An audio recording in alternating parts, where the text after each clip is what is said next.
यहाँ है आज की इन टच मिनिस्ट्रीज की भक्ति। आज के शास्त्र पठन का स्रोत है उत्पत्ति अध्याय 3 श्लोक 1 से 8। यह वह परमेश्वर के बनाए सब जंतुओं में सांप सबसे ज्यादा चालाक था। उसने स्त्री से कहा, क्या सच में परमेश्वर ने तुमसे कहा तुम इस बगीचे के किसी भी पेड़ का फल न खाना? तब स्त्री ने उत्तर दिया, हम बगीचे के वृक्षों के फलों को खा सकते हैं, लेकिन बगीचे के बीच में जो पेड़ है उसके बारे में परमेश्वर ने कहा है, न तो तुम उसका फल खाना और न ही उसको छूना, नहीं तो तुम मर जाओगे। सांप ने स्त्री से कहा, निश्चय तुम नहीं मरोगे।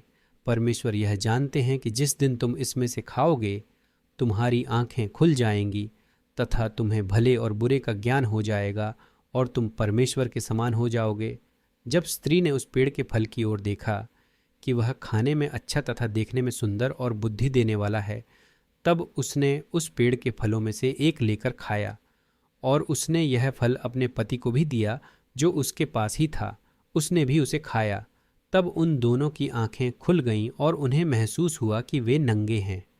इसलिए उन्होंने अंजीर की पत्तियां जोड़कर कपड़े बनाए और अपने नंगेपन को ढक दिया। जब आदम और स्त्री ने दिन के ठंडे समय में यहोवा परमेश्वर के आने की आवाज़ बगीचे में सुनी, तब आदम और उसकी पत्नी पेड़ों के बीच में छिप गए।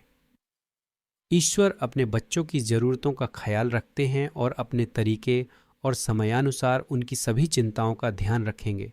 लेकिन कभी कभी हमें अपनी मर्जी से चलने का मन करता है, शायद एक इच्छित परिणाम को जल्दी करने के लिए। हालांकि ईश्वर से आगे बढ़ने या उस रास्ते का पालन करने की ज़रूरत है जो उससे दूर जाता है। कुछ लोग सोचते हैं कि उनकी सुरक्षा बैंक खातों, प्रतिष्ठा, संबंधों या संपत्ति में स्थित है, लेकिन ऐसा नहीं है। केवल तब हमें मन और हृदय दोनों की शांति मिलेगी जब हम अपने जीवन को मसीह में हमारी सुरक्षा पर आधारित करेंगे। शत्रु चाहता है कि हम ईश्वर से स्वतंत्र और उसकी इच्छा के अनुरूप अपनी व्यवस्था करें, यह संकेत देते हुए कि प्रभु उनसे कुछ महत्वपूर्ण जानकारी छिपा रहे थे। शैतान ने आदम और हव्वा को धोखा दिया कि उनकी कार्रवाई निर्माता की नहीं, उन्हें बुद्धिमान बनाएगी। पहले आदमी और महिला ने ईश्वर की सत्यता को झूठ के लिए बदल दिया और उन्हें इसकी भारी कीमत चुकानी पड़ी।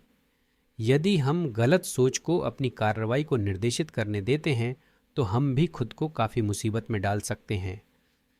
यह महत्वपूर्ण है कि हमें यीशु के साथ अपने संबंध के माध्यम से हमें मिलने वाली सभी अच्छी चीज़ों की स्पष्ट समझ हो। उस पर निर्भर होना सीखना हमें अपनी ज़रूरतों को पूरा करने के गलत तरीकों से बचाएगा। आज हम माल्स मत्यलकसो